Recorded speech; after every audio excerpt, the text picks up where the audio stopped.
Good morning. This is John from the Springs Mennonite Church. It's good to be with you today.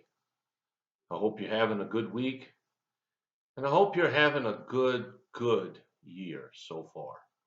I know a lot of uncomfortable and unhappy and unkind and ugly things are going on, but yet we can still live with a sense of joy and excitement, and we can find new ways to understand what God's doing in our midst. And so today, I'd like to share a thought about that. It comes from the Gospel of John, chapter 12. And it begins with verse 44. Jesus said, "If you trust me, you're not only trusting me, but also God who sent me. For when you see me, you are seeing the one who sent me. I have come as a light to shine in this dark world, so that all who put their trust in me will no longer remain in the dark." Jesus is explaining here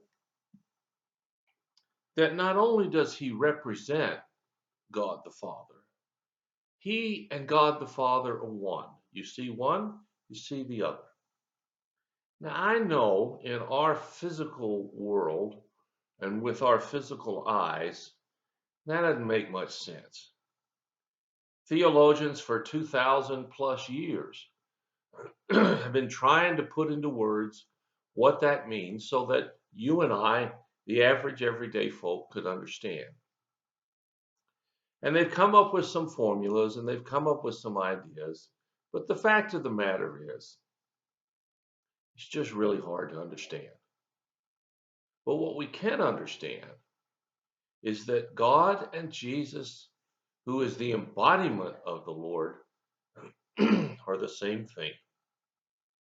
And so when Jesus speaks, he doesn't speak just for himself. He speaks as the power who created the universe. And thus, maybe, might be a good idea to listen. So what does he say here? Well, he says a couple of things of importance. The first thing he says is that when you see him, you're seeing the one who sent him. If you can't see God in your life, then look for where Jesus is. Look for acts that respond to the person of Jesus. Look for those things that remind us of the goodness and the grace of God that otherwise might not be there. But then he says something really of profound importance here. And I'm going to read it again. I have come as a light to shine in this dark world, so that all who put their trust in me will no longer remain in the dark.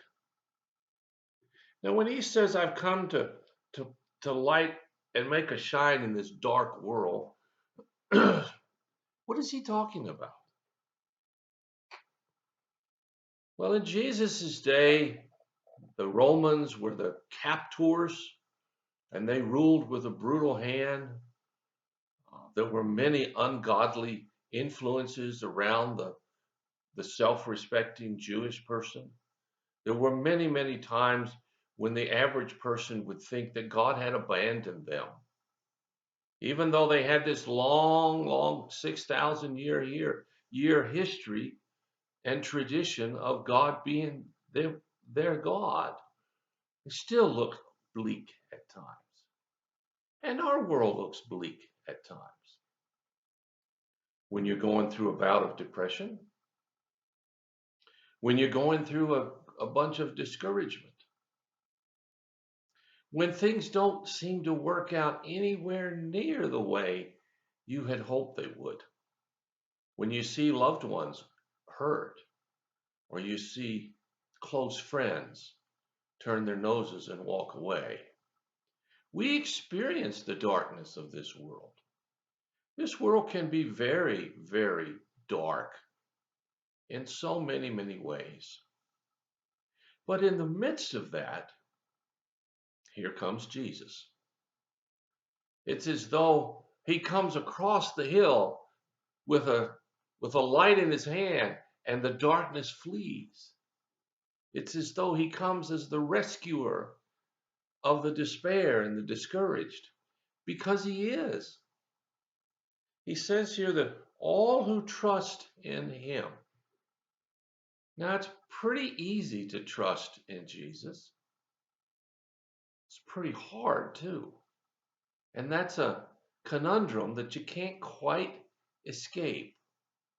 It's easy because all you have to do is ask him into your life. That's all.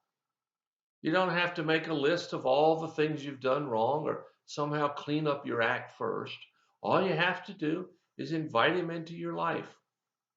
Tell him you're sorry for what you've done in the past. And he comes. But the hard part about it is we have to remember that he's come and that we have to allow him to change us to reflect him to those around us. Now, let me say this. I'm not trying to be a counselor here. I'm not trying to give anybody good advice. You know what they say, you get what you pay for, and this doesn't cost you anything except a little bit of your time. But I am going to say this, that if you're discouraged, if you're looking out in the midst of this virus and think it's never going to end, if you're thinking about all the things that you've missed, if you find yourself unable to smile and find yourself unable to compliment somebody, if you feel so discouraged, life just doesn't seem worth it. Well, let Jesus bring his light into your life. He'll chase it away. He'll change, not so much the circumstances, though they probably will change, but he'll change you and the way you see things and the way you appear to others. I remember the crazy story of two shoe salesmen who went out to the West. And one of them wrote back to his boss and he said, "There's no point being out here. Nobody wears shoes. It's a waste of time." The other guy wrote back, he says, "Hey, nobody out here wears shoes. It's a gold mine for shoe salesmen."